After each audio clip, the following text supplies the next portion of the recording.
Livro Os Mensageiros, por Francisco Cândido Xavier, pelo Espírito André Luiz. 19. O Sopro. Depois de interessantes considerações relativamente à situação dos círculos carnais, Aniceto voltou a examinar nossas necessidades de serviço. Muito amável, Alfredo ponderou. Em virtude da tormenta iminente, poderiam demorar conosco algumas horas, seguindo amanhã ao alvorecer. E com profunda surpresa ouviu-o afirmar: poderão utilizar meu carro até a zona em que se torne possível. Fornecerei condutor adestrado e ganharão muito tempo com a medida. Não podia caber em meu espanto. Embora conhecendo as operações dos samaritanos em nosso lar, que empregavam grandes veículos de tração animal em trabalhos de salvamento nas regiões inferiores, e considerando as dificuldades de vulto que defrontáramos na caminhada longa, rumo ao posto de socorro, não supunha possível semelhante condução naquele instituto de auxílio. Soube, mais tarde, que os sistemas de transporte nas zonas mais próximas da crosta são muito mais numerosos do que se poderia imaginar, em bases transcendentes de eletromagnetismo. Nosso orientador, que parecia meditar gravemente a situação, observou preocupado. Entretanto, temos serviços urgentes nos círculos carnais. Vicente e André precisam iniciar aprendizado ativo. Alfredo sorriu, bondoso, asseverando: quanto a isso, não necessitaremos de maiores cuidados. Há sempre que fazeres em toda parte. Onde houver espírito de cooperação da criatura, existe igualmente o serviço de Deus. Nossos amigos poderiam colaborar conosco, ainda hoje, nas atividades de assistência. Acompanhar-nos-iam, por exemplo, nos trabalhos da prece, nos quais há sempre muita coisa a fazer e muita lição a aprender. Excelente sugestão, exclamou nosso instrutor. A oração individual ou coletiva é sempre vasto reservatório de ensinos edificantes. Aliás, falou Ismália, afetuosa, não devemos demorar. Estamos quase na hora. Nesse momento, como se fora chamado de súbito, a lembrança de grave compromisso de trabalho, falou o administrador dirigindo-se à companheira. É preciso prevenir Olívia e Madalena das providências que se fazem imperiosas para a noite. Necessitaremos a colaboração de mais alguns técnicos do sopro. Temos alguns irmãos em estado grave, tomados de impressões físicas mais fortes. Técnicos do sopro? Indaguei assombrado, antes que Ismália pudesse fazer qualquer observação referente aos serviços. Sim, meu amigo, respondeu Alfredo atenciosamente. O sopro curador, mesmo na terra, é sublime privilégio do homem. No entanto, quando encarnados, demoramo-nos muitíssimo a tomar posse dos grandes tesouros que nos pertencem. Comumente, vivemos por lá, perdendo tempo com a fantasia, acreditando em futilidades ou alimentando desconfianças.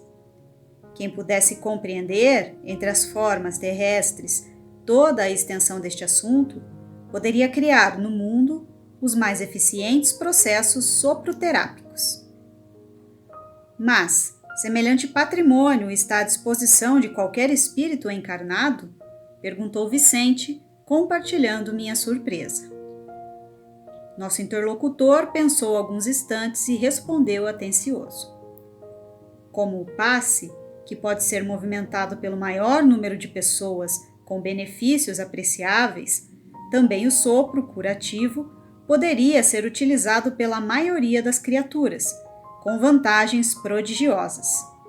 Entretanto, precisamos acrescentar que em qualquer tempo e situação, o esforço individual é imprescindível. Toda realização nobre requer apoio sério. O bem divino, para manifestar-se em ação, exige a boa vontade humana. Nossos técnicos do assunto não se formaram de pronto. Exercitaram-se longamente, adquiriram experiência a preço alto. Em tudo, há uma ciência de começar. São servidores respeitáveis pelas realizações que atingiram. Ganham remunerações de vulto e gozam enorme acatamento, mas para isso precisam conservar a pureza da boca e a santidade das intenções.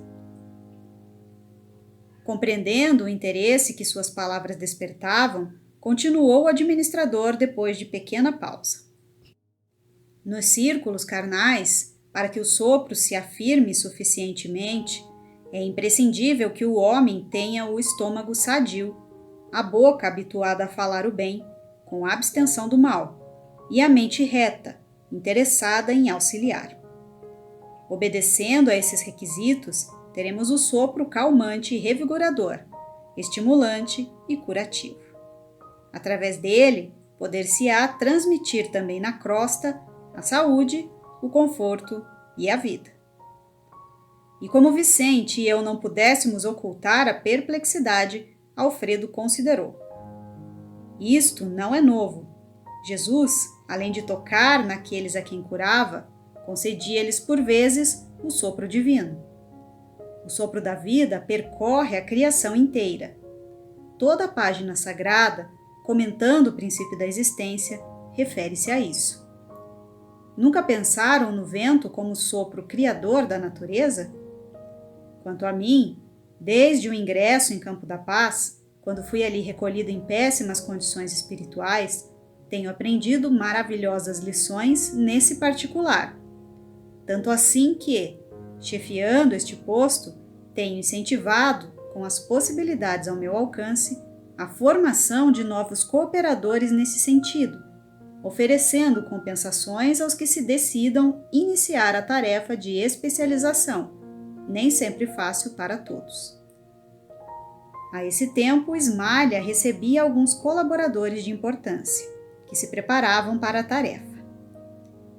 Impressionado com o que ouvia, acompanhei de perto as providências que se organizavam. Encontrando-me, porém, mais a sós com Aniceto, transmiti-lhe minha enorme surpresa, respondendo-me ele em tom confidencial. Esquecem-se vocês de que a própria Bíblia, aludindo aos primórdios do homem, narra que o Criador assoprou na forma criada, comunicando-lhe o fôlego da vida. Referindo-nos aos nossos irmãos encarnados, faz-se preciso reconhecer, André, que, mesmo partindo de homens imperfeitos, mas de boa vontade, todo sopro com intenção de aliviar ou curar tem relevante significação entre as criaturas, porque todos nós somos herdeiros diretos do divino poder. Aliás, é necessário observar também que não estamos diante de uma exclusividade. Você, por certo, passou muito ligeiramente pelo nosso Ministério do Auxílio. Temos ali grande instituto especializado nesse sentido, onde nobres colegas se voltam a essa modalidade de cooperação.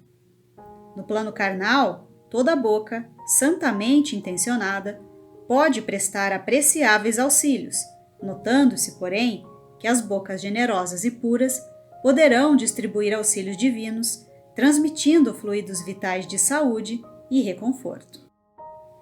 Esperava que Aniceto prosseguisse, mostrando-me as qualidades magnéticas do sopro, mas Alfredo acercara-se de nós, operoso e solícito, exclamando: estamos no momento destinado aos trabalhos de assistência e oração. Segui-lo-emos com prazer, respondeu o nosso instrutor, sorrindo. Era necessário interromper a lição, atendendo a deveres diferentes.